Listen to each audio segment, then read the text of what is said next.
Hello everyone, আমি English দিদিমণি আর এই চ্যানেলে তোমাদের সবাইকে স্বাগত জানিয়ে আজকের ক্লাস শুরু করছি। আজকের ক্লাসে আমরা এমন কতগুলো ফ্রেজাল ভার্বের ব্যবহার শিখব যেগুলো আমরা কতগুলো ভার্বের সাথে আউট আউট এই ইংরেজি শব্দটাকে যোগ করে তৈরি করে নেব এবং তারপরে সেই ফ্রেজাল ভার্বগুলোকে দিয়ে আমরা সেন্টেন্স বানানো শিখব। আজকের ক্লাসে আমরা যে বাক্যগুলো নিয়ে আলোচনা করব সেগুলো হলো তাদের রান্নার গ্যাস ফুরিয়ে গিয়েছিল, তারা সমস্ত সম্পত্তি বিক্রি করতে বাধ্য হয়েছিল। তুমি কি পুরনো খেলনাগুলো বেছে রাখতে পারবে?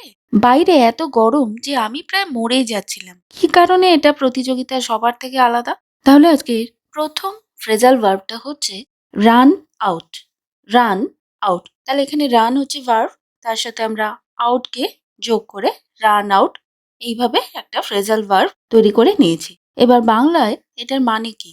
এটার মানে হচ্ছে কোনো কিছু শেষ হয়ে যাওয়া বা ফুরিয়ে যাওয়া। কতগুলো এক্সাম্পলের মাধ্যমে আমরা দেখে নেব যে কিভাবে রান আউটকে দিয়ে আমরা ইংরাজি সেন্টেন্স তৈরি করতে পারি। আমার ধৈর্য ফুরিয়ে গেছে। ইংরেজিতে কি বলতে পারি? I have run out of patience. I have run out of patience. আমার ধৈর্য ফুরিয়ে গেছে। তাদের রান্নার গ্যাস ফুরিয়ে গিয়েছিল। They ran out of cooking gas. They ran out of cooking gas. আমাদের সময় ফুরিয়ে যাচ্ছে। We are running out of time. আমাদের সময় ফুরিয়ে যাচ্ছে। We are running out of time. তাহলে এখানে আমরা কি দেখলাম যে বিভিন্নভাবে কিন্তু আমরা রান আউটের ব্যবহার করে নিয়েছি। নেক্সট ফ্রেজাল ভার্ব হচ্ছে সেল আউট। Sell out. তাহলে এখানে ভার্ব হচ্ছে সেল, তার সাথে আমরা আউটকে যোগ করে সেল আউট এইভাবে একটা ফ্রেজাল ভার্ব বানিয়ে নিয়েছি, যার মানে হচ্ছে বিক্রি করা বা বিক্রি হয়ে যাওয়া। আবারও কয়েকটা এক্সাম্পল দেখে নিচ্ছি সেল আউট দিয়ে। এপিজে আব্দুল কালামের উপরে লেখা বইটি বিক্রি হয়ে গিয়েছে। ইংরেজিতে বললে কিভাবে বলবো? The book on APJ Abdul Kalam is sold out. The book on APJ Abdul Kalam is sold out. তারা সমস্ত সম্পত্তি বিক্রি করতে বাধ্য হয়েছিল। They were forced to sell out all of the assets. They were forced to sell out all of the assets. দোকানদার বলল, আমি দুঃখিত, আমাদের দোকানের সব পাউরুটি বিক্রি হয়ে গেছে। The shopkeeper said, I am sorry, we have sold out of bread. তার মানে কি? এখানে কিন্তু সমস্ত বিক্রি হয়ে গেছে মানে সমস্ত পাউরুটি ফুরিয়ে গিয়েছে। ঠিক আছে? তো সেই অর্থে কিন্তু এখানে আবার আমরা এই সেল আউটের ব্যবহার করেছি। আমাদের পরের ফ্রেজটা হচ্ছে সর্ট আউট। সর্ট আউট, যার মানে হচ্ছে কোনো কিছু ঠিক করা, মিটিয়ে ফেলা বা বাছাই করা এবং বাছাই করে সেটাকে আলাদা করা বা আলাদা রাখা। আবারও কতগুলো এক্সাম্পলের মাধ্যমে আমরা দেখে নিচ্ছি যে কিভাবে আমরা সর্ট আউটকে ইংলিশ সেন্টেন্স তৈরি করার ক্ষেত্রে ব্যবহার করতে পারি। আমি জামা কাপড়গুলো দুটি সুটকেসের মধ্যে বাছাই করে রেখেছি। I sorted the clothes out into two suitcases. I sorted the clothes out into two suitcases. তুমি কি পুরনো খেলনাগুলো বেছে রাখতে পারবে? Can you please sort out the old toys? Can you please sort out the old toys? Next sentence, সত্যের মধ্যে থেকে মিথ্যেগুলোকে বেছে আলাদা করা তার পক্ষে অসম্ভব ছিল। It was impossible for him to sort out the lies from the truth. It was impossible for him to sort out the lies from the truth. Next phrasal ভার্বটা হচ্ছে পাস আউট। পাস আউট, যার মানে কি? প্রায় মরে যাওয়া বা অজ্ঞান হয়ে যাওয়া। এখানে প্রায় মরে যাওয়া এটার মাধ্যমে কিন্তু আমরা এটাই বোঝাচ্ছি যে ওই অবচেতন হয়ে যাওয়া বা অজ্ঞান হয়ে যাওয়া। এখানে কিন্তু সম্পূর্ণভাবে মরে যাওয়া এটা কিন্তু আমরা বলছি না। ঠিক আছে? আচ্ছা, এছাড়া এটার আরো মানে আছে যেটার দ্বারা আমরা বোঝাতে পারি যে বিলি করা, বিতরণ করা বা দেওয়া কোনো কিছু। তারপরে পাস করা ইত্যাদি। এবার কয়েকটা এক্সাম্পলের মাধ্যমে আমরা সেন্টেন্সগুলো দেখে নিচ্ছি। বাইরে এত গরম যে আমি প্রায় মরেই যাচ্ছিলাম।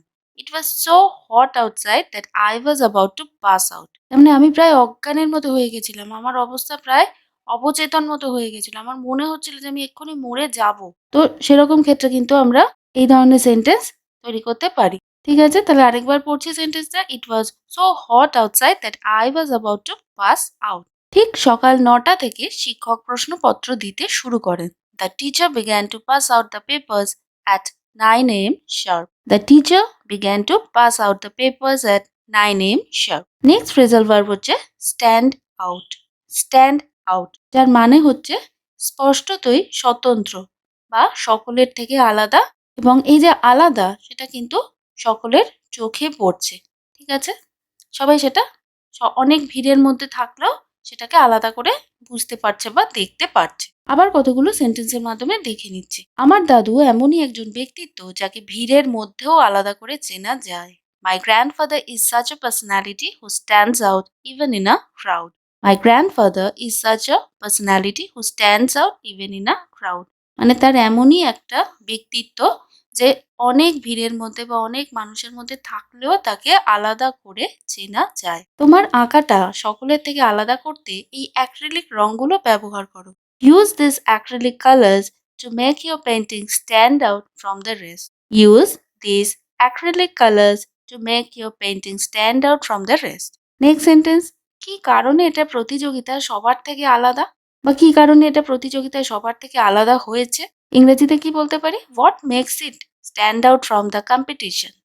What makes it stand out from the competition? চলে এসেছি আমরা আমাদের আজকের ক্লাসের একদম লাস্ট সেন্টেন্সে, যেটা হচ্ছে আমাদের আজকের হোমওয়ার্ক। বাক্যটা কি? বাক্যটা হচ্ছে আমার ভাই আইআইটি কানপুর থেকে পাশ করেছে। আমার ভাই আইআইটি কানপুর থেকে পাশ করেছে। তাহলে আজকে আমরা যেই ৫টা ফ্রেজাল ভার্ব নিয়ে আলোচনা করলাম, তার মধ্যে থেকে কোন ফ্রেজাল ভার্বটা ব্যবহার করে আজকের এই সেন্টেন্সটা তৈরি করতে হবে এবং সেই সেন্টেন্সটা কি হবে সেটা কিন্তু তোমরা অবশ্যই আজকের কমেন্ট সেকশনে লিখে জানাবে। তাহলে দেখা হবে তোমাদের সাথে এরকমই আরো একটা ভিডিওতে আরো কিছু ইউজফুল কন্টেন্টের সাথে। ততক্ষণ অবধি তোমরা সকলেই ভালো থেকো, সুস্থ থেকো। Stay safe and healthy. Bye bye. Thank you.